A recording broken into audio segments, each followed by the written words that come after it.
lei orgânica da polícia. O policial civil, o policial militar, eles são funcionários públicos estaduais. Mas como tem uma série de especificidades da carreira, existe uma lei específica que regulamenta a relação dele com o Estado. Então a lei que diz quando que eu pratico uma infração administrativa, quais são as vantagens do cargo, quais são os direitos e deveres, progressão na carreira. É chato pra caralho. Entendi. É bem mais... É chato. Legal é medicina legal.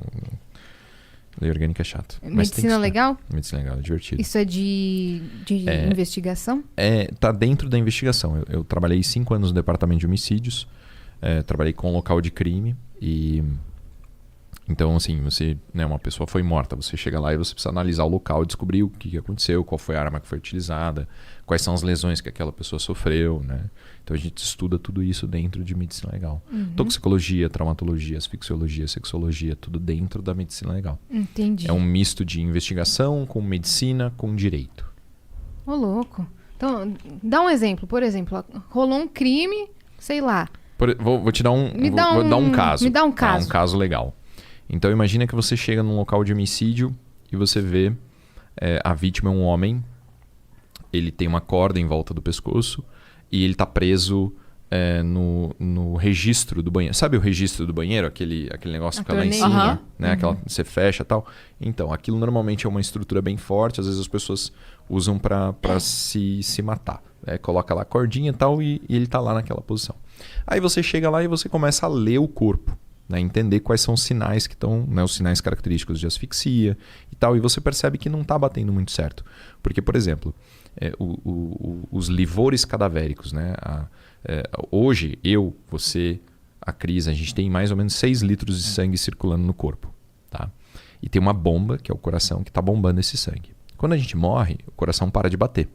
Então o sangue ele funciona, né? Ele vai parar de circular por força da bomba, ele vai se depositar. Quando ele se deposita, ele forma essas manchas. E essas manchas têm uma relação com a forma como o corpo está. Então, a gente chega no local e a gente vê que as manchas, né, as hipóstases, não são compatíveis com a posição do cadáver. E aí você começa a entender, bom, então esse cara aqui, na verdade, ele estava caído no chão, né?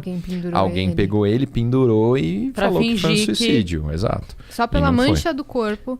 Por um sinal cadavérico do corpo. Aí você vai pensar, bom, quando a pessoa morre asfixiada, ela tem algumas características no pescoço, ela tem, dependendo, né, do ponto do laço, vai ter equimoses no lado do pescoço que vão sinalizar que, né, ela ficou pendurada, vai ter fratura em alguns ossos, em outras coisas assim. Então você lê o corpo com o objetivo de descobrir se aquilo que está aparente é verdade. Né? Por exemplo, aquele caso da menina da Nardoni, né? Que, se eu não me engano, os pais alegaram que ela caiu da janela, né? E como que dá pra descobrir se ela caiu ou foi empurrada, se Então, isso é um pouco mais difícil. A queda é muito parecida. É um pouco mais difícil de você ler o corpo e saber essa dinâmica. Mas eu não lembro se vocês lembram do caso da menina Sofia? A Sofia é uma menina de 4 anos que morreu asfixiada. O pai disse que ela tinha morrido com uma sacola na cabeça. Eu trabalhei na investigação desse caso, né? E quando eu cheguei, né, o que o pai falou? Ele falou que ele entrou no banho e que a menina tinha asfixiado, né, com uma sacola plástica. Acontece, existe. Isso é um acidente, né? Aqui a gente da não criança tem nenhuma, brincar, né? A gente não tem nenhuma sacola plástica na mão, mas a sacola do supermercado ela é muito fininha e ela forma uma válvula na boca da criança, né? Quando ela expira, o ar sai e quando ela inspira, faz um decréscimo de pressão e o saco plástico vem em direção à boca e faz essa válvula e impede a respiração. Quando a gente chegou, eu cheguei no local de homicídio, né? O crime tinha, né? O fato tinha acabado de acontecer. A primeira coisa que eu fiz foi, né, pedir para o perito medir o saco plástico, medir a circunferência da cabeça.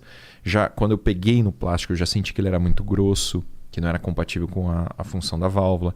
A gente já começa a trabalhar esse caso, a gente levou eles para a delegacia, ouviu todo mundo, acompanhei a necrópsia, depois a gente... né, na necrópsia, o que a gente percebeu? A menina tinha o tímpano perfurado. Então, perfuração de tímpano não tem nenhuma relação com asfixia no saco plástico. Né? Então, o que a gente descobriu? Ela tinha uma colônia de bactérias dentro do pulmão que era compatível com o estômago. Então, quer dizer, como que o vômito foi parar dentro do pulmão numa asfixia? Não é característico, entende? Ela tinha... Caralho, que maluquice. Exato. E daí o que né? Até hoje o pai ele nunca confessou, né? A minha teoria, analisando o que aconteceu, é que... Ele tá preso? A menina... Ele ficou preso muito tempo, mas ele, né, acabou sendo solto por um determinado tribunal. Ele... Na minha teoria, ele deve ter dado um tapa na menina, porque ele é destro e era o ouvido esquerdo dela, que estava perfurado. Então ele deve ter dado um tapa na menina, perfurou o tímpano. Perfuração de tímpano causa uma dor muito grande, muito intensa, a criança chora. Às vezes, quando a criança chora muito, ela não vomita. Né?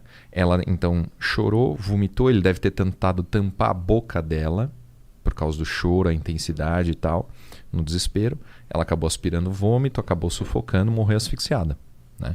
Aí ele deu um banho na menina, ele lavou ela, ele estancou o sangramento do ouvido com um pedaço de papel higiênico e colocou o saco plástico na cabeça e forjou essa história. Então a importância da medicina legal é essa, é analisar a narrativa, analisar a vida real e ver se as coisas batem. Se não bater, algo está errado. A gente prendeu ele no dia do funeral da menina. No funeral da menina a gente saiu com ele preso. Né? Ficou preso... Mas como vocês puderam prendê-lo? Eu representei pela prisão preventiva, né? Temporária e depois a preventiva dele. Mas Não foi flagrante delito. Entendi. Mas aí você apresentou essa teoria... Isso, a gente ficou 3 dias sem dormir. A primeira vez que eu dormi foi no necrotério, esperando a necrópsia. A segunda vez que eu dormi nesses 3 dias foi no fórum, esperando o juiz da prisão.